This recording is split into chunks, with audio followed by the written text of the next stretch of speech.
Welcome to the RPO Football Show. I'm one of your co-hosts, Steve Hungarter, the IDP Hunter. You guys know me. I'm over here at the RPO Network. I do the Every Down Linebacker article, which I'm going to kind of go over today. I'm also over at the Fantasy Six Pack, and I do the Waiver Wires article there. And I'm joined by the other co-host, Mr. Mase Riney. How you doing there, buddy? Good, man. Glad to be with you. Another crazy weekend of football. Ready to recap it and get you started for RPO football. For those of you that don't know Mase, I mean, you've been everywhere, man. From IDP guys to IDP Army to Fantasy Six Pack over here, over RPO Network. You also do a couple other things. You follow the 49ers. You have that podcast too. Where all can the audience find you? Yeah, first off, I'm over on Twitter at CaliKing49er17. I do rankings, injury article, and other things, editing, stuff like that over at RPO. Rankings also on Fantasy Pros. I'm in the, the expert platform ranking system, whatever, the ECR, whatever you want to call it, all fancy. Do rankings there, offense and defense. And that's right now because I have kids and family too. So I always forget to list the rankings. It's like the last thing on my list, but probably the most important thing we do all week. But that gives us such an advantage in these drafts we're playing in. What, you're in my 32-team league, I'm in one of your leagues. We kind of know what players are going to crush and what players aren't because we see the rankings every week. Yeah. On that note, Mase, I'm just going to ask you, man, if you can just list a couple of your players that you like what you've seen. Yeah, for sure. Okay, so we'll start with some edge players. Aidan Hutchinson had 5 combined tackles, 4 of them for a loss, 5 quarterback hits, and 4.5 sacks with 1 forced fumble. Insane. He leads the league in sacks now. Love that kid. Yeah, no, insane. I mean, like, he's always had the pressures. He's got the drive. We kind of knew it after he got his feet wet there in Detroit. So kid's like a tea kettle. I put the tea kettle on. He's just ready to brew. Yes, that sir. Kid's ready to pop. Can you hear the tea kettle? I can hear the tea kettle. Don't take it off though, right? Leave it on. Leave it go. We've been talking about Hutchinson all last year. Remember when he went off at the end of the year, the last couple of games, like this guy's leading the league in sacks. And I think you said that, and I'm like, well, sacks are kind of hard to gauge. You're like, let the tea kettle run and see what happens. That kid's killing it. Phenomenal. Who else do you got? Speaking of tea kettles, man, Will McDonald. Wasn't really sure about him after last year. First-round pick, but obviously the developmental trait that he had is kind of showing now. 4 combined tackles, 3 for loss, 3 quarterback hits, 3 sacks. Yeah, for sure. He's heating up as well. Last week we had him as a streamer, him or Michael Clemens. I wasn't exactly sure which one, but one of them definitely went off in a major way. Jets got the win as well. For me on that too, on that Mase, what do you get? He's usually getting like 50% snaps, which makes me nervous. But look at it right now. Reddick's not there. Johnson's hurt. He's going to get an uptick. So good call. Oh, 100%. Yeah, him and Clemens. And so I don't know. Maybe we'll see an emergence of Clemens as well because of that going on. But anyways, great week for Will McDonald. Long time coming. Nice to see him get that going. Max Crosby, as always. We could probably list him every week, every other week. Yeah, money Max there. 6 combined tackles, 4 for loss, 2 QB hits, 2 sacks, 1 pass defense, or just another day in the office if you are him. You were with was it a doctor or someone in sports medicine last year? You did an interview. I have 2 of them. I have the fantasy sports doctor. Then I have a friend of mine, he's a mutual colleague, and he has his own podcast. We have 2 of them, and they discussed that. Yeah. He was like the only player since someone way deep in the other century that had played on a doubtful tag. So that's it. Isn't that crazy? Like, I think I don't have the stat in front of me right now, but it's been years. Usually when I see a doubtful player, like T. Higgins was this week, I'll just take him out because I know it's good. I got boned on that one last year because Crosby just showed up ready to go to work. Dude, yeah, not even a doubtful tag can stop him. It's nuts. Okay, we got Adafi Owa. I can never say his name. Yeah. Owa, yeah.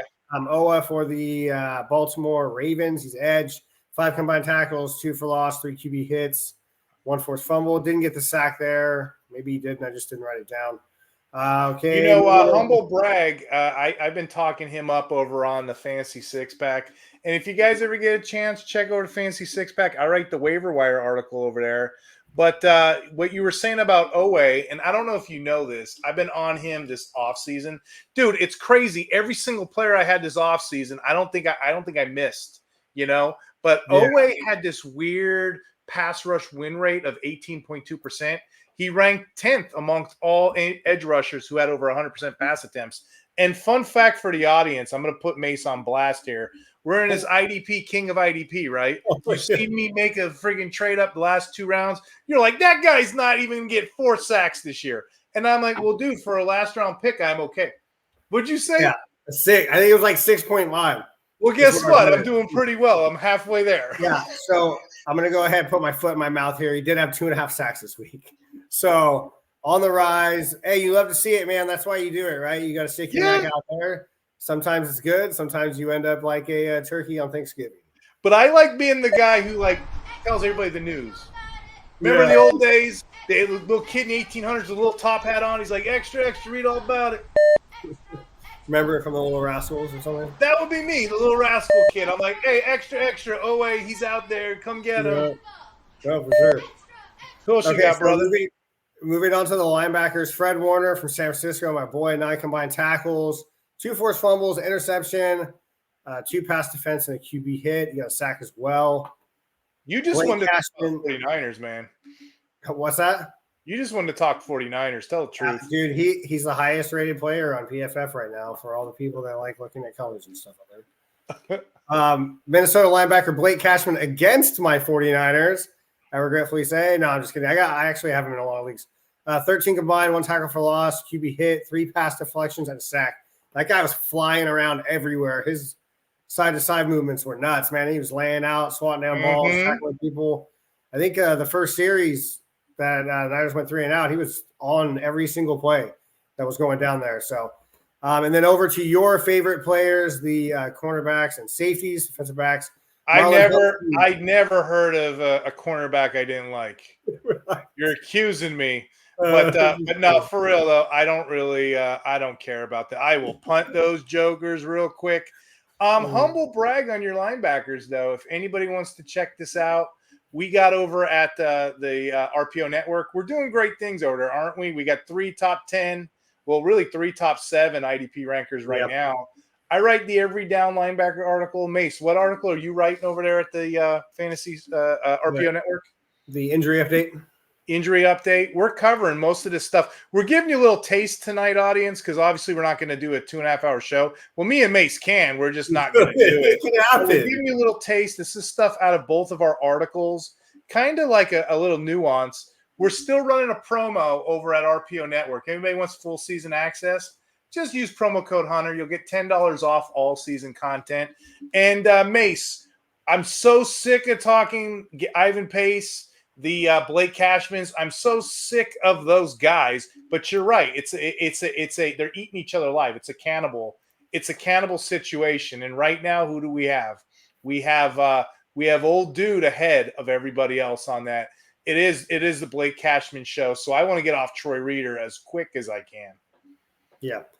Okay, so safeties, New York Giants, Jason Pinnock, 9 combined tackles, 2 for loss, 2 quarterback hits, 2 sacks. Nice for a safety there. Kyle Duggar, 9 combined, 2 for loss, 1 QB hit, 1 sack. Andrew Phillips, another Giants defensive back who's a corner. 2 combined tackles, 2 for loss, 1 QB hit, 1 sack. Baltimore, Marlon Humphrey, 10 combined, 1 for loss, 1 pass deflection, 1 interception. Why are so many Giant defensive backs going off not named Isaiah Simmons? I don't know why I cannot stop talking about that guy, but he was supposed to be like God's gift to defense, and I don't understand. I will say in the snap count article with the Giants, just going to linebackers real quick, I am pretty happy with the linebacker 2 situation because a lot of people are like, hey, is it Darius Mase or is it Mika McPatrick? It doesn't matter. The correct answer is they're playing 2 linebackers. Just one was hurt last week, one was not. I can't call it which one it's going to be just yet. But like John Macri pointed out, look, each one, whoever that LB2 is, they're getting a healthy snap count. You're going to have a 2 linebacker rotation. Right now, we can't call it because they got players flying all over the place. You got cornerbacks making plays, safeties making plays. We'll probably know a little more, Mase, as the season goes with those fellas. But yeah, I'm not picking up Phillips. I'm not, because I don't know what week's going to be unless it's a cornerback required league. I'm not. I am more interested in Newman because I know he's a rookie. He's going to make mistakes. He's going to clean up moves. But that's really all I have in the Giants right now. If I may add 2 more players to your safety dance here. Oh, loving them, aren't you? We can leave that world behind. That's I know. I watch Biodome. They do it in Biodome too.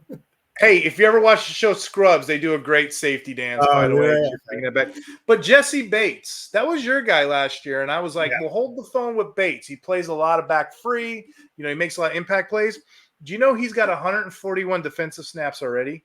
He's playing 100% down. But the part I want to talk to you about is Bates has never played more than 20% of plays in the box. That's what always worried me about him. He's already played in the box 32% in the box week 1 and 36% week 2. That's bonkers, man. And then I tweeted out earlier this morning about Jordan Whitehead. He's getting mad play in the box. He had 6 snaps at offensive linebacker, so he's getting that Jordan Metella snaps, and he got over 40 snaps as a in-box safety. And Winfield out, even with Winfield out there, he has a role. So those are 2 safeties I'm interested in. But if my kids are up right now, which they're not, I do my little dad lecture. Wait on defensive backs. Wait on them. Get these guys later. To your point, the Kings Classic, there's 14 dudes in that draft went 36 rounds. Jordan Whitehead didn't get drafted. He's 4th defensive back now. So Jordan Whitehead's a guy.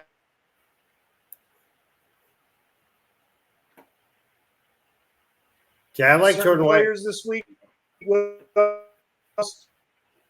Yeah, no, I just figured with Jordan Whitehead joining the team back, he was in Tampa Bay before, and he was usually used as a pressure kind of safety. So to see him go back there, and now unfortunately Winfield is going to be out for so long, a couple weeks actually, I think. So to see him come back, that would be nice. But in the meantime, Whitehead's going to be a nice fill-in, and you got to make sure that you get him an IDP. I guess we just move on to our next topic. We'll go on to what I'm going to call Mr. Consistency. We're going to go ahead and talk about a few players at each position and kind of discuss if they can keep it up or not.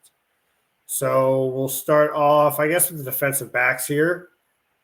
Nick Cross currently leads the NFL in tackles. He's got 29 combined, which is nuts. That's insane.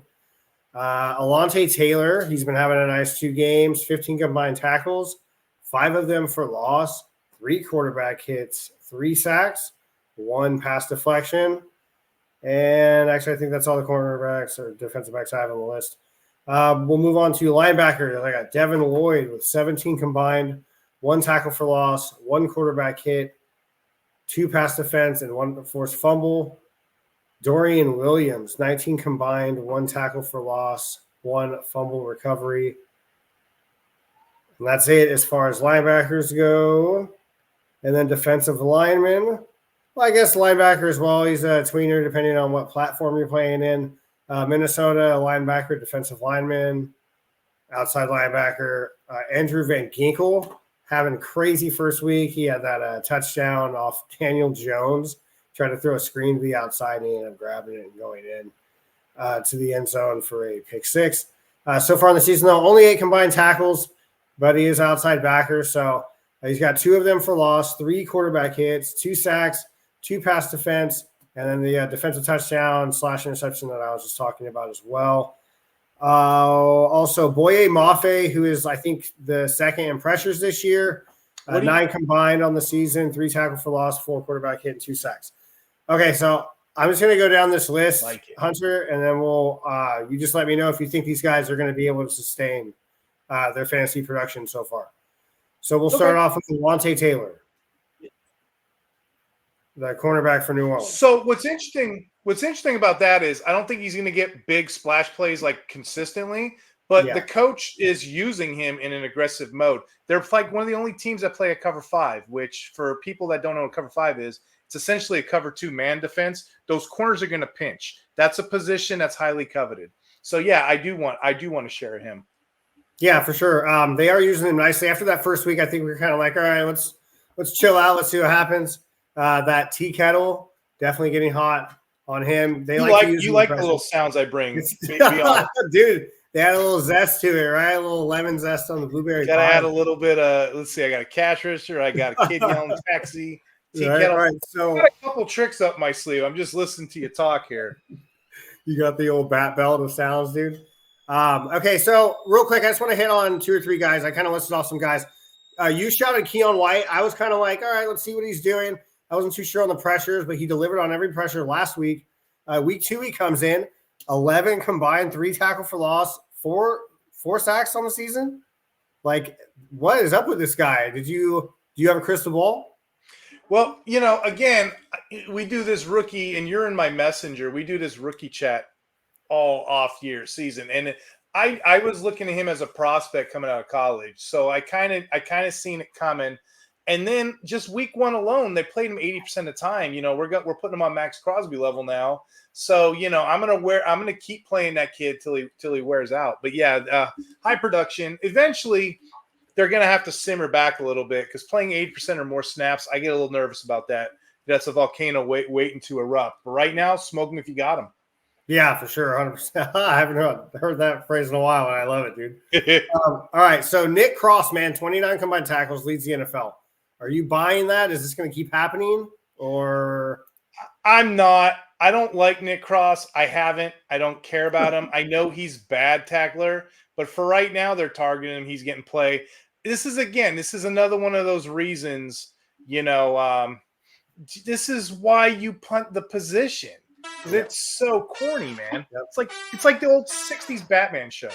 Hey, Adam West is sick, dude. Adam West is going up to the darn building. Trying to get the bomb out with these people down. Yeah, these defensive backs come out of nowhere every year. And I tell people this every year. Wait on players. Play him if you have him, but he's nothing special. Special. He'll be out of the way quicker than you can say Earth the Catwoman. All right, so I wanted to give Boye Mafe a shout. You sounded him last week. He's got 15 pressures on the season. Obviously, I don't want to speak for you, but you think that's going to continue, correct? Yeah, because Nuoso's out, and then they got a lot. I wrote articles on this, and I'm not going to waste your time with it. It's the way they play and they pinch those players. Mike McDaniel has an impressive coaching scheme. Like I said, I can go on for days with that, but yeah, he's an incredible position to showcase his talents. All right, so 2 more guys. Actually, all right, so I'll just shout Dorian Williams because he's definitely going to be in the picture from now on, right? If you're going to shout, you got to shout it. You got to shout it, Howard. You're on the IDP Hunter. Let me hear the Hunter blow. Yodel-a-yoo-hoo. Yodel-a-hee, dude. No, I'm all. Right, so you're big on Williams? Yeah. Well, I mean, he's got to fill the role. They've got injuries left and right there at the linebacker position. Spector's going to be coming in as well. And then Devin Lloyd also stepping up. I mean, I don't know, not really stepping up, but he's kind of showing what we all were hoping that he would be able to do. So kind of nice to see him there. Want to get your thoughts on a pair of guys, though, before we move on to the next topic. Real quick on that linebacker core. Yeah. I'm okay. I'm okay with Williams. I don't really see him nothing more as an LB2 type. Okay, yeah. Cool. He's okay. The player I want this week, and I was hoping this would be hush-hush, but everybody's blowing it up. Everybody's blowing up. Everybody knows who Balen Spector is now. You just talked about him. Yeah. Well, why is this important? I'm going to explain why it's important. We're going back to the RPO Network article. I did the every down linebacker, and this is probably who blew it up, my big mouth, right? Okay, so in Buffalo, we had Terrell Bernard. He suffered a pec strain. Okay, they put him on IR. What does that mean? He's going to be out the next 4 to 6 weeks. His direct replacement is this kid, Balen Spector. A lot of people don't know him. I prospected him 2 years ago in a rookie draft. What you need to know about this guy is he's really good at tackle angles. He's really good at making a tackle angle. He's the direct replacement, and boy, it paid off. 81.6% snap share. On 62 snaps, they played a lot. That's an every down role. So if you guys have the ability to get Balen Spector, he's going to be a player for you for at least the next month or so. That's a guaranteed every down linebacker. So yeah, I did want to get that one to pump my chest on that one. So thanks for bringing him up. Yeah, for sure. Okay, Andrew Van Ginkel for the Vikings. Outside linebacker. Obviously, they're not playing him inside because they have Pace and Cashman. But 8 combined tackles, 3 quarterback hits, 2 sacks, and then that pick 6 on Daniel Jones. Are you in on him? Yeah, for sure. Another one of those guys that kind of fell. He's the featured image of my thumbnail on the other podcast that I did earlier today. Really? That kid is always producing. And I don't know why he doesn't get enough recognition. You know? He doesn't. Maybe he will now. Who knows? I don't know. It's like some people, they work and they keep their mouth shut. And if they don't raise their voice, look at me. He's kind of one of those people who takes his lunch pail to work and he doesn't really say anything. They kind of disregard him. You put him in inside, he does well. Do outside, he does good. I love Ginkel. And you called it. You nailed it. That tweet you sent. The number 3 linebacker in all of our formats is none other than Andrew Van Ginkel. He's on waivers a lot of places. Yeah, for sure. If you can play him as an edge, go ahead and do that for sure. That's catch money. And then I want to get your thought on Pat Jones, the defensive end.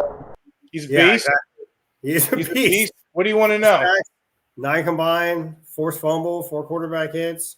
Now, I will tell you this on a negative note. I'm looking at his pass rush efficiency. I don't think he's going to maintain that throughout the season. But still, when he blew up week 1 against Daniel Jones, I think, he wasn't even on sleeper. I had to look him up. They had to add him. No one knew who he was. I think I grabbed him in the 32-team league, and you're welcome to have him. I'll give him to you for a couple dollars, whatever. But yeah, he's a player right now. He's efficient. Remember last year, Harrison Phillips was kind of in the same vein. That Viking defense is humming, and I'm pretty happy about it. Yeah. Okay, so let's go ahead and start with the next topic, calling some dudes in week 3. Both of us will be working on rankings today, tomorrow, getting those out, right? Also, I have rest of season rankings that I just put out today on RPO Network, so go ahead and check those out. Some edge players and line players.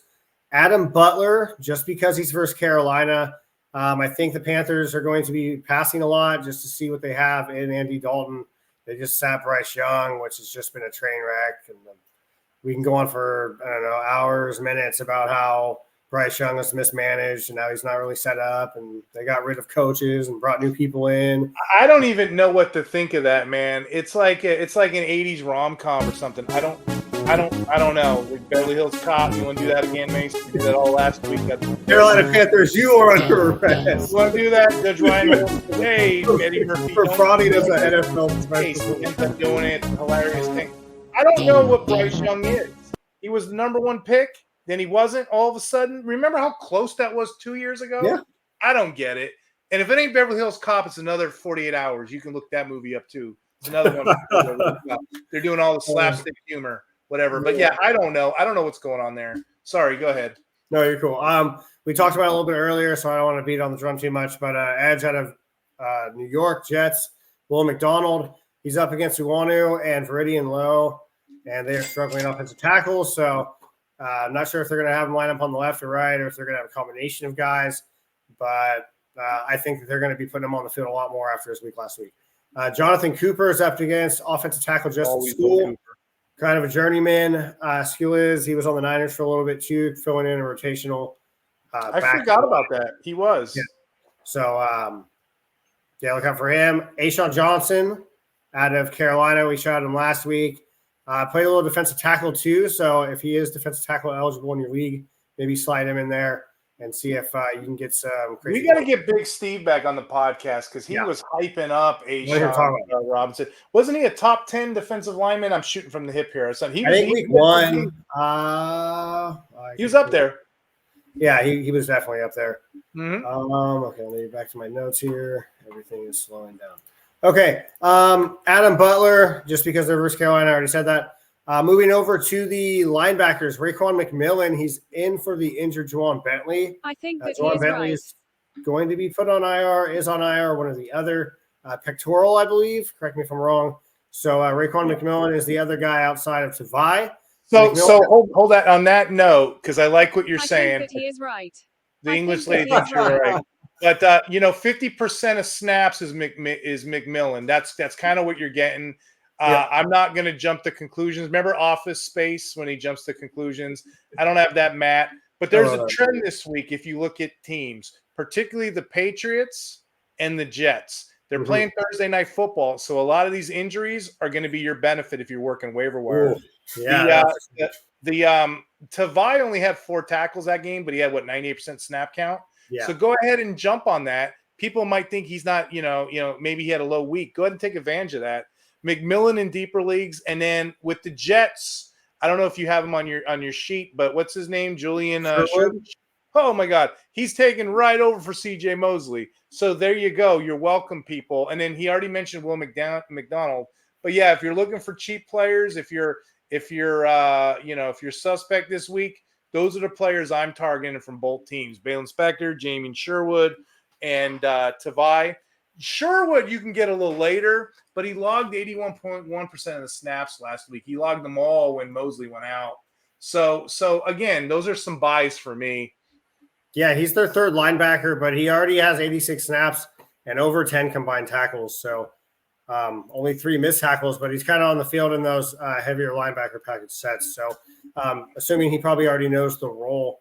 I think is he a former safety turned linebacker? Maybe I'm thinking of. He had that hybrid role when he came out as a rookie. Okay. So maybe I'm thinking of someone else. Yeah, I'm not sure. He may have, because he was an LB. He was a hybrid. I don't know. They've never used them like that, to my understanding. Okay.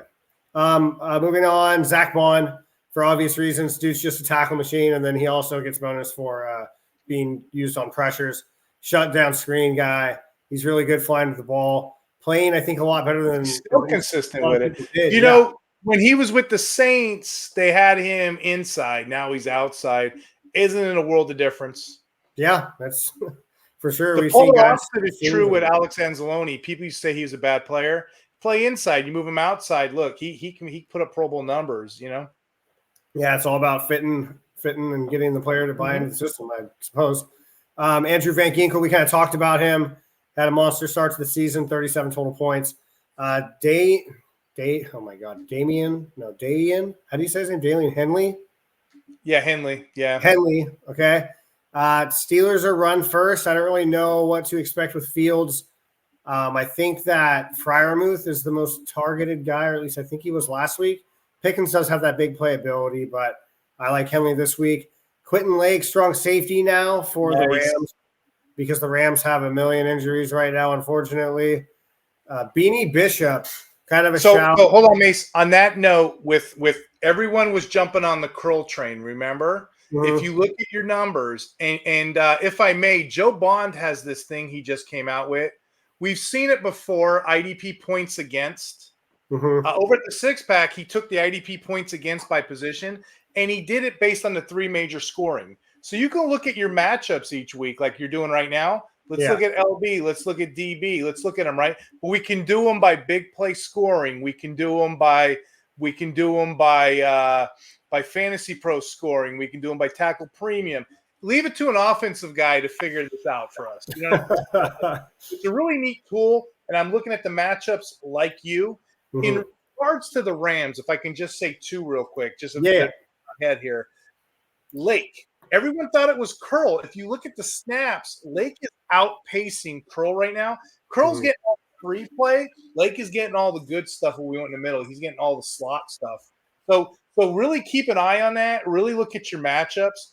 And this week, on that note, I am excited about this. And I don't know if anybody else is really talking this right now. Jared Verse, the rookie, he had back-to-back 70% snap share weeks.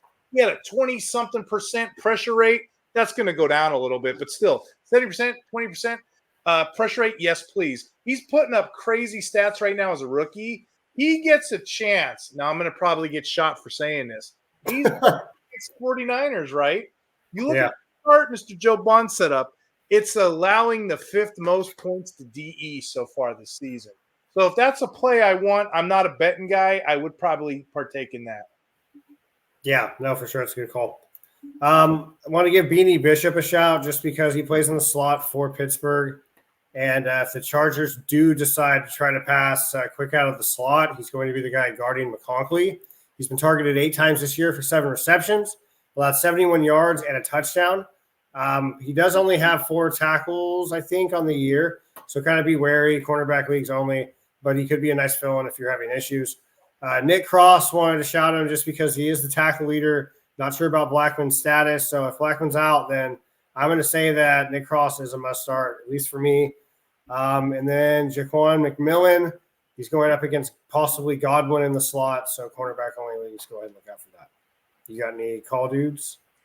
For what? DB, linebacker, just in general? In general. I'm gonna go back to the linebacker because that's what my heart is. Yeah. A lot of injuries this season already. We talked about the Patriots situation. We talked about the Jets situation.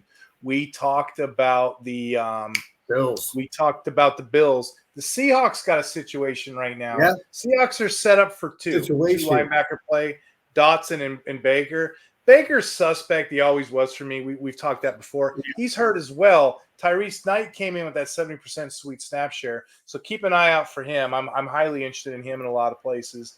I think we're going to see a lot more injuries as this thing goes to the linebackers, running backs, the players that move side to side.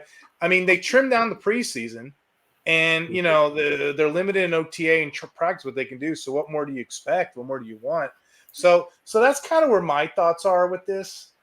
Just keep a lookout on that. And then another one, something I don't really like right now. Okay. A lot of people overhyped. They overhyped KJ Britt in the offseason. Oh, yeah. Good call. We're seeing why you don't do that, because at the point when me and you got into drafts, people were taking them as like their first flex. And I'm like, that's a big no-no, man. Week one, we seen Dennis come out of nowhere, make a couple impact plays. I am an impact plays. I'm like, I'm not chasing it. Don't worry about it. Don't worry about it. Well, week two, it kind of played out a little bit more. Interesting with Dennis, okay? Dennis not only rotated in with Britt, but he got all the passing down work. What happened? The Lions, Jared Goff threw the ball 55 times for some reason. Dennis saw plenty of action, took advantage. He had 9 combined tackles. And he was the red zone defender, particularly the 3rd and 9 play at the Bucs 12. He knocked the brakes. He beat the brakes off of Gibbs, laid him flat out. It was like a 3rd and 1 play, -1 yard. John Macri again with the snats. Okay, he covered it quickly here with Dennis. Dennis was 100% down player for every 3rd and 4th down passing down play. Nice. So if you're in a deep enough league, consider Dennis. Dennis is your dude for those third late round read. But that's about it. That's what I pretty much gathered out of my linebacker pickups. We're going to have a lot more linebackers like Nate Ladman types come in and out as the season progresses, because people are getting hurt like flies. It's only week 2, about to be week 3. No, good shout out on Macri, man. That guy kicks ass. I was on the show last year to open up playoffs. Yeah, dude, it was a dream come true being on a PFF show, man. That was really cool for him to reach out and for me to be able to do that. So big ups to him. Definitely a guy that you want to follow, especially on game day. He honestly covers it all as well. So, okay, we're going to talk about a place that you really don't want to go. The kids call it Mehville, right? It's kind of – we'll talk about players that maybe we thought were going to do well and just haven't really had the zest, the umph, I don't know, whatever. Well, okay, I was going to talk about a couple Washington defensive linemen, but I'm just going to bowl them all together and talk about them all at once because they are just not really performing. Payne, go right ahead. Allen, none of them have sacks. The only defensive lineman that has a sack is Clyde Farrell. He's got a pair of them, I believe. So minimal tackles, minimal a lot of things. Do you think that any of these guys can pull it out? I think somebody by default has to pull it out. I just don't know who. I know these guys are auditioning for their next job because that's how Dan Quinn and them are. They don't care. They don't care. They got players in the wings waiting. I'm not looking at any of those guys. I know there's a couple sleepers, but I really don't care. I did quickly scoop up Newton as a dynasty stash because he's going to be the guy coming in. But, yeah, these guys are not helping themselves at all. Yeah, Newton was the only one picked by the new regime, so I kind of like the way that you put that. They're all kind of out there showcasing their talent for the next team to get them. We'll see what Adam Peters does with that team as they're in their first year. Primarily, I think, working on the offense, but that's neither here nor there. Quinnen Williams, defensive lineman for the Jets. He's got 6 combined tackles and 2 quarterback hits. Last year, we kind of saw sacks take a dive for a little bit. Are we still concerned, especially Jermaine Johnson going down? Do we think the sky's... I'm not because that's just the nature of his position. You know what I mean? He's a penetrator. He's whatever. He's a double team. I mean, all his numbers went up last year. I'm not. I don't necessarily draft him because he goes super high, but I wouldn't be worried about it. Yep. Another guy really quick that probably would be on here, but he's on IR now. DeForest Buckner for the Colts went on IR today. So he'll be out for a leave. A guy that I'm always high on for some reason, and I don't know, it works out like 2 or 3 weeks for me. Arden Key, 4 combined tackles, 1 pass defense. That's it. So kind of hoping he gets up on it, but I think I do take him in a lot of best ball leagues. So hopefully he can pull that out. Okay, that's it for the defensive lineman. We'll move on to linebackers. Patrick Queen. Okay. 6 combined tackles. Are you worried? A lot of people were drafting this guy insanely high. If I was to be one of those people, I would be worried, but I'm not one of those people. Facts. So I don't worry about Patrick Queen, but that's kind of what I was expecting. You know what I mean?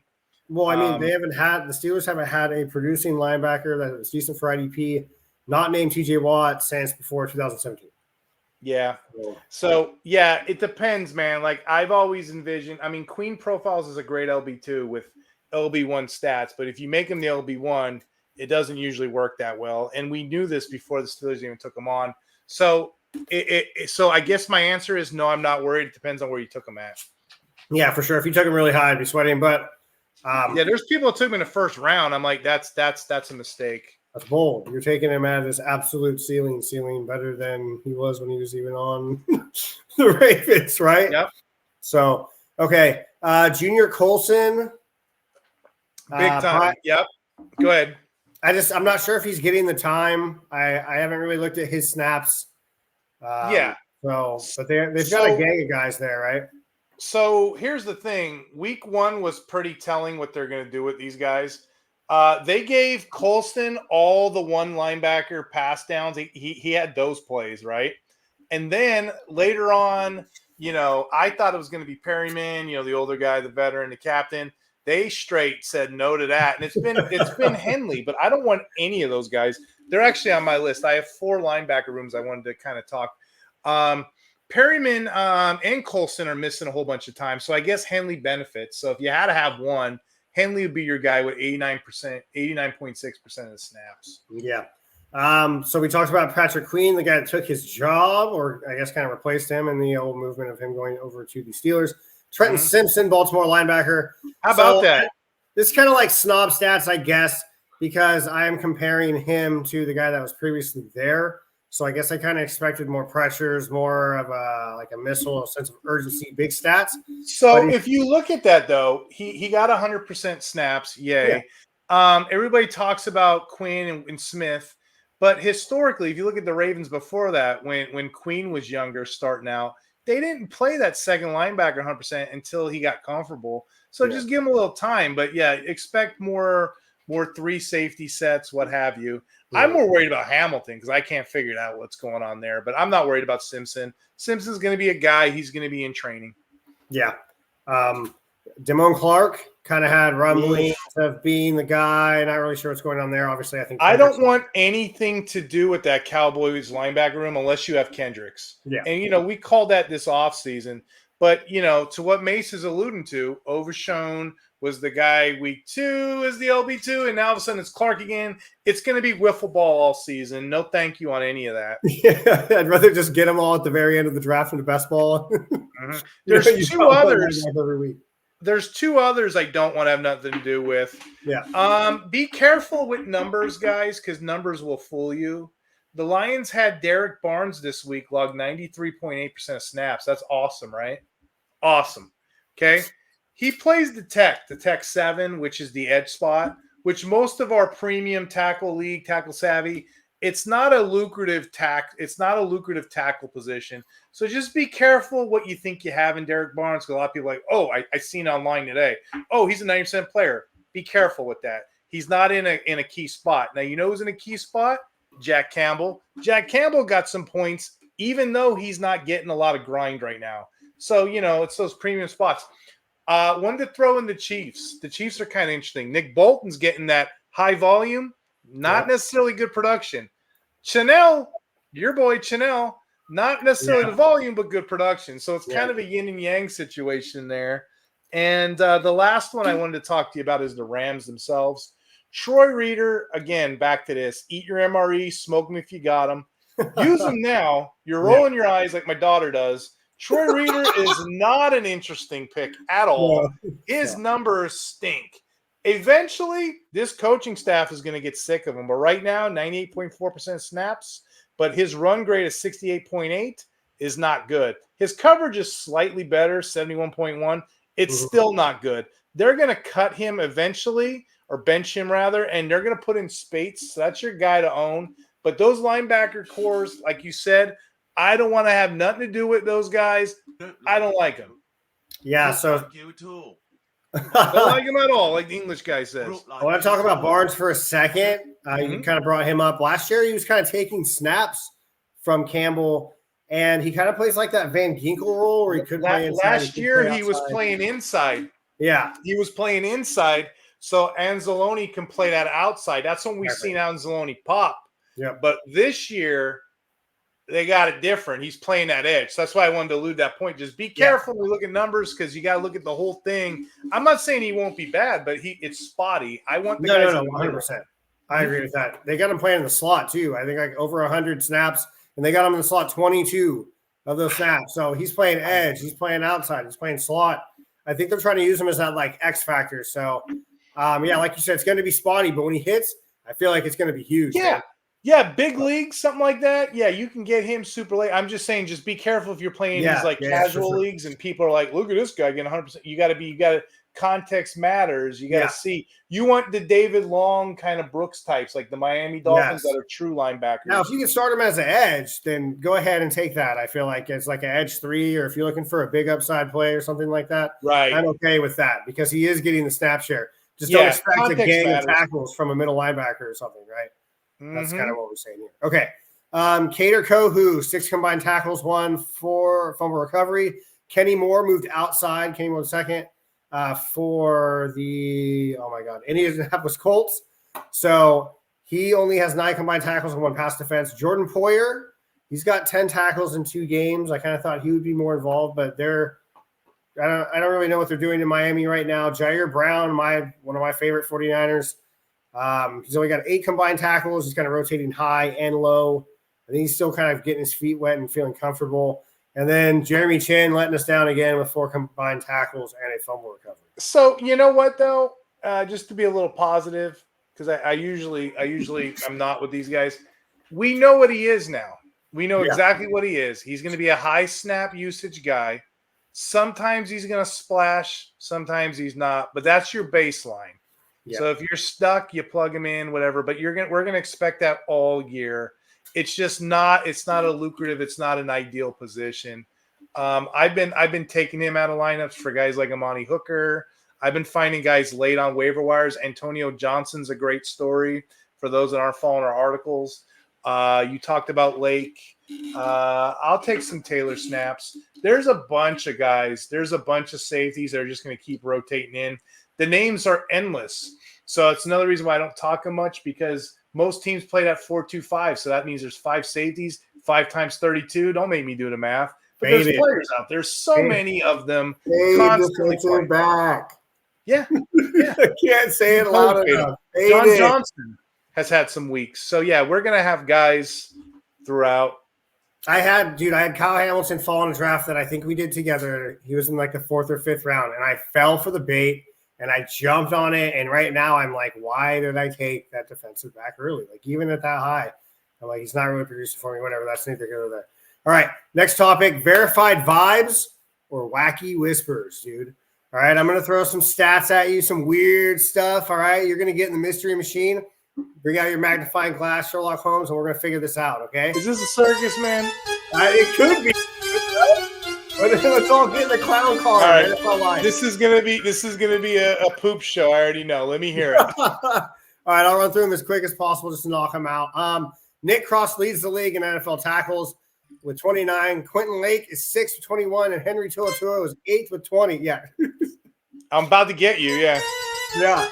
What are your thoughts on that? Is this going to continue? I mean, you already kind of talked about crossover. Exactly what the music said. Now, you know what, though? I kind of like Henry. But Henry, again, it's 70% snap share usage. He'll be fine in that role.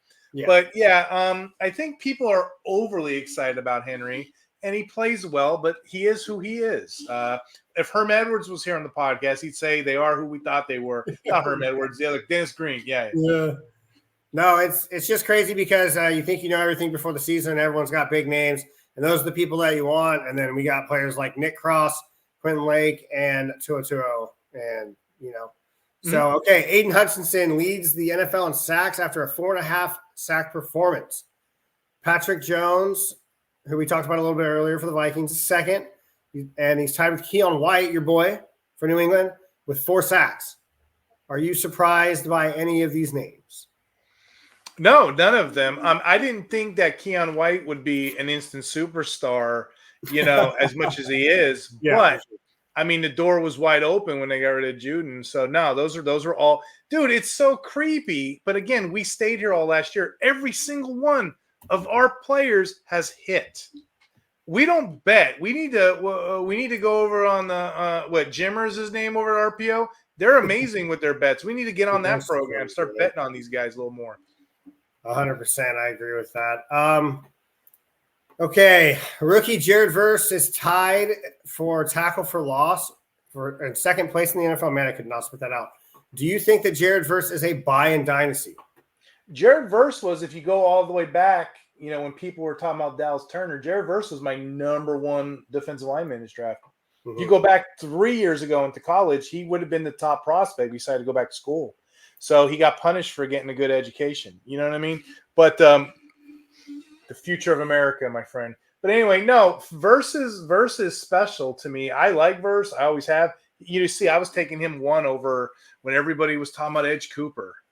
Kind of funny now, right? Everybody talking about Dallas Turner or Cooper DeJean or whatever, man. I'm drinking the Kool-Aid on Verse. I want that. Verse was my number 1, man. Being a Niner fan, behind me, looks right there. When he went to the Rams, I was just heartbroken because I'm like, wow, I get to watch this guy sack my quarterback for the next 15 years. Like, that's going to suck. But hell of a player, and nice to see him starting off pretty hot. Okay, so Fred Warner has 3 forced fumbles. McKinney for the Packers has 2 interceptions. Can you rely on these stats of interceptions and forced fumbles? No, because it's too splashy. It's too chaotic. You do that, your team's going like Wile E. Coyote chasing the Roadrunner. It's not something that I would build my team around. I'd be hopeful and mindful that I get stuff like that, but no. Fred Warner, though, as a profile, though, he's usually top 5 tackler, top 5 impact play. He's usually a top 5 guy in all kind of scoring. That's what makes him a commodity, to be honest. So I wouldn't worry about the player, but I'd worry about chasing stats like that. Yeah. Okay. So the fantasy community, especially the IDP fantasy community, loves it when you discuss scoring formats. So I'm going to hit you with a fast. Okay. Leagues with sack and interception yards are better than leagues that don't have that feature. Again, it's your philosophy. I understand both points. I understand both. I sound like a politician. Yeah. I have friends of mine. Yeah. I have friends of mine. They're like, well, a tackle's boring. That's the last thing on every play. Big deal. Guy runs out of field, he gets a tackle. Big deal. Do you know if a quarterback runs out of bounds next to the player, they get the point for the tackle? They don't even have to touch him? Yeah. Yeah, you can Google that. That's a real thing.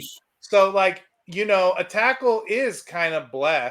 But then again, I know we're in diehard leagues, where the sack, the tackle, I need the tackle. Yep. So that's really the best way to gauge a player. So I can go both ways on that. And I waffle the middle because I have friends on both sides.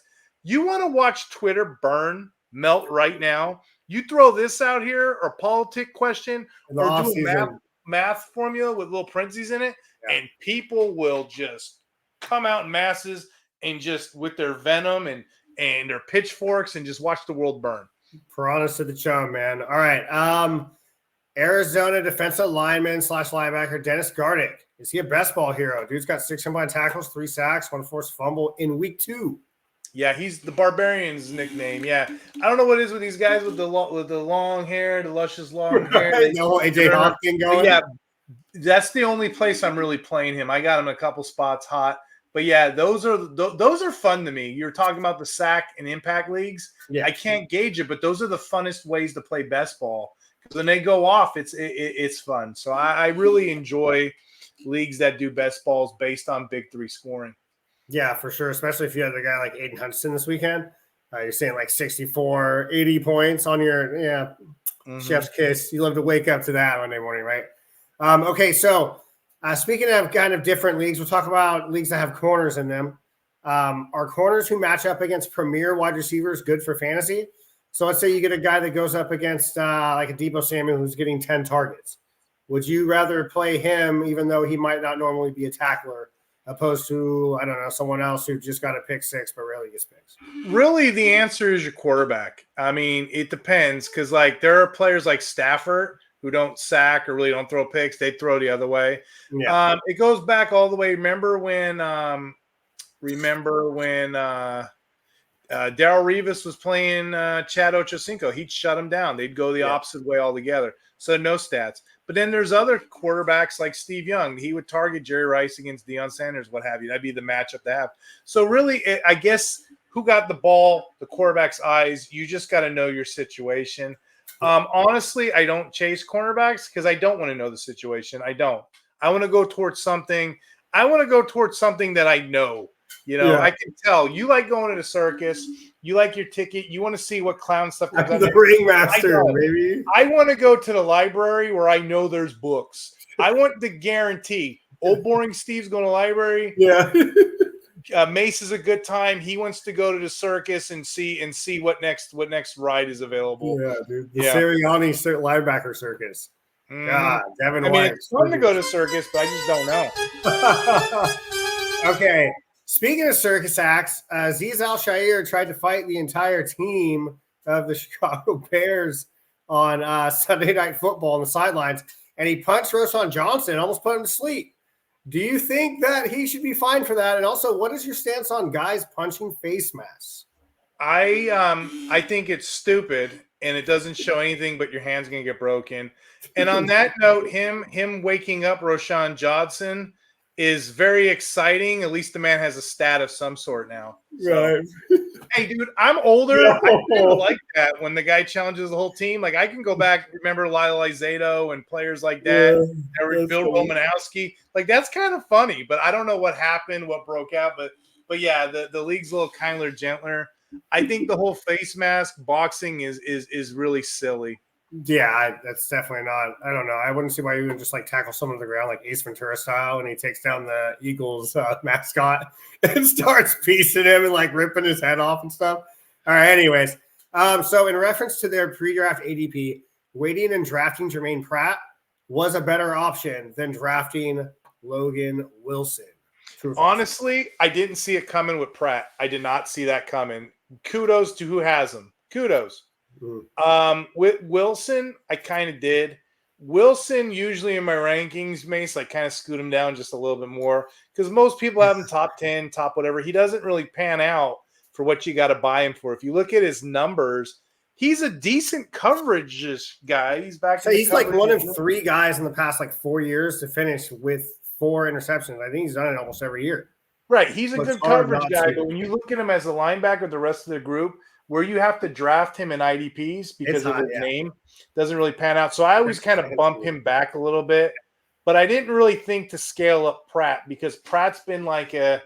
And Cincinnati added like 17 defensive backs. They already have Jordan Battle. Like we were like, okay, so how many safeties? They got Hill, they got Battle, they got Bell, Stone. Yeah, their blueprint, Joe Burrow was saying this on the Kelsey show. They kind of built themselves to try to beat the Chiefs, but they forgot all the other stuff that they were doing. You know, they built themselves up. They built themselves up that way, so they have 5 defensive backs that can really go after you. Yeah, speaking of that Chiefs game against them, they played this weekend. Trey Henderson could have had a couple sacks, but he was getting held around his neck, getting the old Bosa treatment when the Niners play the Chiefs. But I can go on that for days. Okay, rookie linebackers are on the rise. You kind of talked about them a little bit, so did I. Peyton Wilson, Team Knight for Seattle and Pittsburgh. You think they're looking to heat up soon? Yeah. And usually when you look at it, the first couple weeks of the season, the defense is ahead of the offense. Usually that's just how it goes. This year we're seeing a lot of bad quarterback play early on. It's been kind of stinky. So expect those linebackers to get good quality snaps, good quality play. Again, they're young, they're rookies, be patient, what have you. But you should be seeing like big plays out of Wilson, big plays out of Knight. You're just probably not going to see 100% snap share out of any of those guys because there's quality options ahead of them right now. Do you think that Wilson and Knight are more locks for dynasty going forward than a guy like Cooper for Green Bay, or do you think that Cooper is going to get his shot next year? I think they're all locks for dynasty moving forward. Now, you got to be careful with Cooper because it's the Packers. Yep. The Packers are loaded at every position where they need to. And the reason is because they draft players. Historically, they got guys that are on 2-3 years, and, they don't really pop until the end of their rookie deal. I'm not sure how that works, but that's what they do. So Cooper is another soldier in a next man up kind of situation. So you just got to be careful with that. But I do think Walker may be out the door, and maybe Cooper is the next man. I just don't know my long-term dynasty, just the way that team plays out. But, dude, I'm happy to have all of those guys in some kind of stash format. Yeah. Yeah. Well, they have McDuffie, they have Wilson, and they also drafted Hopper in the third round, right behind – was it third round or fourth round? One of them, right behind the guy we were just talking about. Sorry, what's his name? I just totally blanked. Cooper. Yeah. Sorry. Okay. Last one. Ernest Jones is back. Got that nice little snap share there.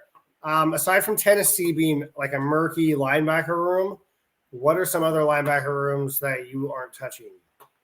I'm not touching? Yeah, like ones that you're just like, So you kind of mentioned like Buffalo, like LB2 territory beyond. We don't really know. Like Spector is going to fill in, but is he going to be there efficiently? What other linebacker rooms are you liking? The Rams? Probably. There's a lot of LB2s that I'm not touching. We talked that on the show. I don't really care for the Chargers. I think that's gross. We talked about that. Yeah. I'm not really there's usually one guy on each team I will look at. Minnesota, I don't have a lot of because, like I said, they both cannibalize each other. So I guess Cashman on a good day, I don't really want it. I'm trying to look around the league because that is a good question. Maybe the Saints, just because. Yeah, I got shares of Werner in deeper leagues and in Davis. They're gonna have their goes. It's just the way that cover 5 works. So I don't go out and chase them. You know what I mean? So yeah, if you're to tell me one particular team, I think it's the Chargers. I don't want to have nothing to do with. Yeah, the Browns got it fun. This is a positive note. The Browns got it finally figured out. They got JOK with the 100% snap share, which is encouraging. We've been talking him up. Hicks, expect him to be somewhere around 70% usage. That's encouraging because before that, they would have made this list. If you look at historically, the Browns are a terrible wasteland for linebackers. Not anymore. I mean, you can go back, 2 years ago, they were rotating 5 linebackers in and out. You know what I mean? They had a lot of injuries that year, too. That was so tough. Dude. I don't see a place for that now. Even the Falcons, which I thought was going to be a wasteland, we both correctly guessed it's Ellis's job. But now that Landman's kind of sort of out and everybody else kind of sort of out, you're seeing Anderson back in some kind of purgatory role. So even Anderson's a pickup to me. So there's no linebacker situation that I'm not avoiding. I'll even take Troy Reader in the right format. I'm mindful of those players, and I know that there's a timetable on them. Well, that's the biggest thing. What you just said is that it depends on the league. If you're going to be in on Reader, it depends on the league for a lot of things. So like we could sit here and talk about how we're not in on this guy or we love this guy, but it's all league specific. Obviously you got your Warners, your Hutchinsons, your, Will Andersons that people love, your household names like Kyle Hamilton. But there are guys out there who are not very well known that could still come up and do stuff too. So you just got to be looking. There's the Sanborn, some of the special teams players, depending on your league rules and stuff. So you always got to keep. And you got to read the tea leaves too, because you got to be able to know when a trend is happening. Something we didn't cover this podcast at all. Guy got 100% snaps, was second in the league with linebackers with 14 tackles, and that's Shaq Thompson. Oh, Shaq yeah, Thompson, great call. If you paid attention to preseason, a lot of people don't know how to bend these stats. If you pay attention to preseason, that preseason video we did was kind of powerful because it's like every call we made, the Bonds, the Thompsons, we were right on them. Shin was kind of a miss, but we had that right. Petrie, we hit that right. We got them all right because we knew what to look for in the key situations. And you can quickly go off the deep end with this stuff too. That's what makes it fun doing this. And I appreciate doing this with you, Mase. Oh, yeah, bro. All the time, Hunter, for sure. Okay, so step out of the circus with me, all right? And we're going to hitch a ride on the concerned carousel, okay? Okay. I'll give you a player. You give me if you are in or out on that person. Player on the I'll give you music, my friend. Step on up, get on a horse. And Killer Clowns from Outer Space is a great movie for the audience that doesn't know where this music comes from. For sure, man. Okay, Patrick Queen, linebacker, Pittsburgh, in or out? Again, I'll play him. It depends on where you bought him at. If you did first round pick, I'm totally out. Yeah, 100% sure. 202, Houston linebacker. I like him as a player. I like him as like a late round flex, but I don't chase him. I'm not going to go just like Queen. I'm not going to go super high. Yeah. So I think that when I'm trying to think of the linebacker that is injured, Harris, when he comes back, do we think 202 is going to kind of take a slight decline? Yeah, I do think it's Harris's situation. So yeah, I'd play him if I have him, So I guess the better question is, where's the ADP on these guys? You know what I mean? Am I in? Yeah, for sure. Okay. Are you worried about Divine Diablo's production at all? See, that bothers me because, I like him. Last year, he had a career year with tackles. People think he sucks, whatever. He doesn't suck. It's just how you play him. He used to be a hovering guy in the backfield, LB, safety hybrid. Now they're taking him off third downs. That's killing me. That's killing these snaps. So really what's killing me with Diablo is his snap count. It's not really that kind to him. But I will say this. What do we know about the guy? For the time being, he's the LB2 until any of these other players step up. But I am kind of out on him with the 68.3% tackle snap share and only 6 tackles. I'm kind of out. And because I know I can get 6 tackles anywhere. So, buying him where we had to, I kind of would be out on him. I think I had to get him as my second flex. I don't think I'd want him there. Yeah, they did draft Eichenberg, and then they have Masterson as well. I don't think those guys are seeing a lot of snaps, but I think it's kind of like make it or break it for him. I think the coaching staff really likes Spillane, especially if they're keeping him in on third down, right? Exactly. Okay, you can talk about Eichenberg profiles as like a 1970s kind of tackler. I was about to say wrestler, but yeah, wrestler too. That too, bro. He sits there, he's big, he makes tackle. That's probably where his role will be eventually. Yeah. But yeah, I'd probably, if I was in a dynasty, Divine would make me a little nervous. Redraft, not so much. You are out on KJ Britt? Yeah, I am, because people kept hyping that up.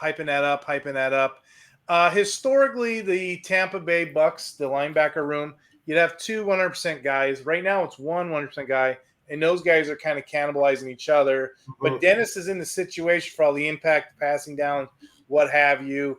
Britt's kind of just hovering, so I don't want nothing to do with that, especially where people had to get him at. He's a good run defender, but nothing more. And I kind of knew this. I had to zip my mouth because everybody was hyping up their players in the offseason. But I kind of knew this because that was his draft profile as well. Yeah. Burns and Thibodeau for the Giants at edge. Are they going to get their head out of the paper bag that is on? I did a write-up on Thibodeau. So I kind of seen miss when it comes to if he's going to hit sacks or not. I didn't expect this out of Burns. I don't know what the heck's going there. Especially you got Dexter Lawrence in the middle. I don't know what's going on. I'm out on both of those guys until further notice. I've been out on Thibodeau forever, so. Yeah, I was kind of high on Thibodeau just because he was falling down the board. So that's just okay. So we kind of talked about Quinn Williams. I think you said you weren't worried about him. Jeffrey Simmons has 7 combined tackles and a tackle for loss. Are we in or out on him? I'm thinking, me personally, I think I'm still going to be in. I'm not sure. It really depended on the kind of group of people that you were Any with. of those players. Yeah. I think it really depended on where Simmons went in drafts for me to see if I'm in and out on him. But currently, I'm not starting him. If I have him, I'd go other directions. If I have to start him as like a defensive tackle too or something, I'd be down for that. But I don't know how many leagues that he's actually eligible for that there. You know what's good about like these hovering players?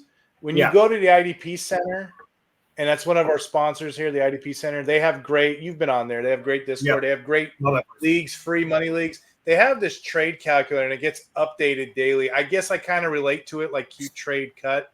Aidan has this great process on how he evaluates players. Once in a while, I'll just go on there, and I'll pop it up, and I'll look and see, this is how –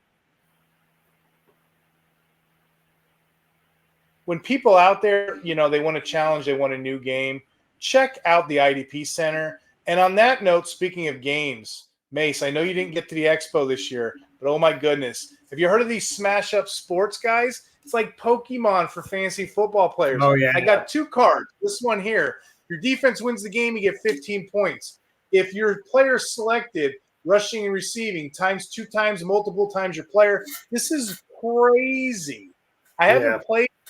But these Smashup Sports, this is like a nuance to our game that we're already playing.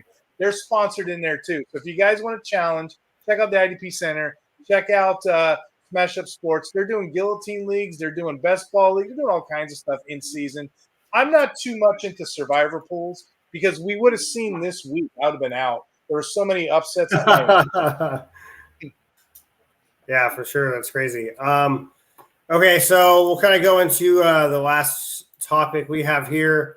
Last call, your final curtain call here. I will list off some injured personnel from this week, and I'll just kind of keep these guys on here. So every week we do it. We'll just kind of give updates. Injuries are kind of my thing at RPO, so I figured we should probably add a segment. Yeah. Since we can't really show the article because it's not really up yet. Oh, yeah. I'm actually pulling up as we go. Okay, for sure, yeah. So, yeah, you can show the one from last week, but the injuries I don't really start reporting on them until like Wednesday, I think. That's when most of them really come out and they really evaluate. Too, on that note, for the audience that can't see our screen, I'm just going to pull it up for the audience. Just check out in general. We're going to give you a little taste right now. We can't give you the whole thing. I mean, me and Mase will talk for 3 hours if we want, you know what I mean? But we're not. This is his last week injury report. You can find us on the RPO Center. Not only does Mase cover it, he has this cool little chart, and then he has a little synopsis of what he feels about the players. So this is week 2. Sorry, I'm just going to show him week 2 while you're talking about week 3 here. And this will be out tomorrow, right? It normally comes out on Friday, but I am on Twitter and I'm posting stuff as I update the article. I put the bones out there today, and then as it comes out tomorrow, I keep it updated and then kind of roll it through Saturday. See, you're a cool dude. I already figured you out. How'd you get the Friday article ad? All my stuff is hectic Monday night, Tuesday night. Like Joe, over at the Six Pack, I do my waiver article, but I don't do 5, 6. I do 33, 34. I go super deep, all formats, and I do it Monday night, so it's ahead of everybody else, Then I'm a glutton for punishment. I do the linebacker article on Tuesdays. You're kind of the cool guy in the background, California there, surf waves, beach, mustache. You wait till Friday to put your stuff out. It's like I'm on to you, Mase. My scenario is like a duck, above the water. It's all cool, calm, and liquid. Underneath, you're editing, you're doing the rankings, you're getting in there and figuring things out. Waking up early, put it in the hours, right? Waking up early, you got a 3-hour advantage on us. You're like the news reporter. You're 3 hours news, extra. Yeah. Okay, so injured personnel from last week into this week. Jermaine Johnson, the edge, torn right Achilles tendon. Baltimore defensive end, Adisa Isaac, still dealing with that hamstring issue. Tyree Wilson, I don't know if this guy's ever going to be healthy. Defensive lineman for the Raiders, first-round pick last year. His knee, that was the issue, I believe, when he was coming into the league as well. Marcus Davenport, opposite of it, defensive end for Detroit. Groin issue. Nate Landman lands on IR with a calf injury. Jawan Bentley with the pec injury going on IR as well. Milifuanu still on the injury report for an ankle, and that's the Detroit safety. Oh, let's see. Julian Blackman, we talked about earlier, who's with Nick Cross. He has a shoulder injury. That's an Indian Indianapolis safety, Jacksonville safety Darnell Savage out with quadricep. San Francisco safety Taloa Hufanga. Not sure when he's coming back, but he could be on the mend, if not this week. In the coming weeks, had that ACL injury from last year. And then just wanted to give him a shout because in the last 1 or 2 years, Derek Forrest, the safety for Washington, has been a good fill-in at the safety position. And now we've seen him falling to be out from a coach's decision. So any of those guys that you want to talk about on that list? Not really. Just the thought about the Washington Commanders in general, though. Like they just don't care. It's all next man up over there. You're out. I'll play it. So I don't really. I guess outside of Bobby Wagner, because I don't want Lavu either. That's a whole nother topic. But outside of him, I'm not really touching that team. You asked me about linebacker rooms. I think Wagner would be the only one I wanted. Yeah, I can see Luvu and some best ball or like a back in three, some detailed weeks. But yeah, their defensive linemen are atrocious, and that secondary is really hard to figure out. Yeah, I'm not a medical guy or injury guy per se. So like I said, I usually leave that to like sports doctors, what have you. For sure. But what is interesting to me when we talk about all this stuff, I'm looking at the next guy up as well. Okay, if this guy's hurt, then what comes in next? What comes in next? You know what I mean? But yeah, I don't really have any thoughts in regards to the injuries in general. I'm pretty not excited. That'd be a mean thing to say, but I'm kind of interested in this Spectre guy with the Bills because I know what he can do and I've seen what he can do. That's a guaranteed player next 4 to 6 weeks. So that's really when I hear injury news, that's kind of where my brain's going. Okay, I see it. What happens next? How can I exploit this? Yeah. Okay. So last question I have for the night. Would you rather have a boomer bust player as your defensive linebacker, defensive back 3, or would you rather have a consistent middle of the road player that might get you anywhere from 5 to 12 points? Well, it depends. If I'm an underdog, then yeah, boomer bust me. But if I'm the favorite, I want all the close to the vest. I want all the consistency I get. Now you said DL3. That's kind of interesting. It's a big enough league. Yeah, I'll take my shots, especially if I'm going against the number 1 contender. I'll put all of those hit or miss. Maybe I'll scratch a lottery ticket. But the way I play, I try to gauge it. So I'd rather play close to the vest. But you don't win with that method. So that's a fun question. Yeah, for sure. That's kind of how I am too. I like, I'm a big, lifting guys up probably a little bit higher than I should sometimes. So I'm all about rolling the dice there. But like if you have the advantage, it makes no sense to throw in a bunch of players to me. Well, no, for sure. Yeah. If you can skate by with a win and do something easy peasy, then of course you're going to take the points there. I mean, obviously no player can you really just take the points, but hypothetically speaking, outside of injuries and freak accidents, if you can get a guy there and you feel like you're really content in your situation for that week, then for sure. That's all I got for this one, bro. Yeah. So again, just to reiterate, check out Mase's article on Fridays, the RPO Injury Report. Check out my article, the Every Down Linebacker, that came out Tuesday. And then check out Fancy Six Pack. My waiver wire article comes out Monday, in addition to both of our rankings, in addition to our podcasts. Mase, tell the audience where they could find you. Yeah, on Twitter at CaliKing49er17, RPO Football Rankings and weekly injury article. So hit me up with questions, talk ball, start sit. I do a thread on that as well. On Fantasy Pros Rankings for defense and offense was number 4 ranked last week. Steve, you were number 7. We had Master IDP, number 2 last week, Leo. So we're all in there, man. We're all getting after it. Come join us. We got a Discord also. That Discord is humming, man. There's a lot of people on there asking a lot of fun questions. Yeah, for sure. We got people from all over the globe in there, man. So that's what's fun. We got a couple writers from Brazil. We're in some of their leagues. I mean, we're getting out. We're getting after it. And it's only going to grow from here. And I guess I'll just grandstand a minute and talk about the audience. Really appreciate you guys. We know you guys are tuning in. We see the views. I get the questions. I haven't had so many starter questions on a Sunday.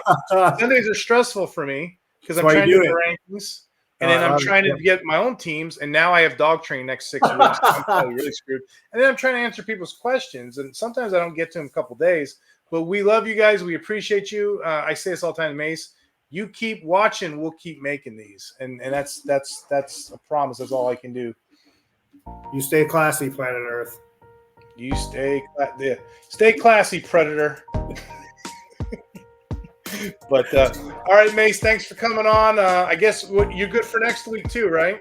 100%, man. I'll be here whether it's Tuesday or Wednesday. We'll figure it out. Okay, we'll keep watching. We'll keep making them. All right, you guys have a great night. Take care.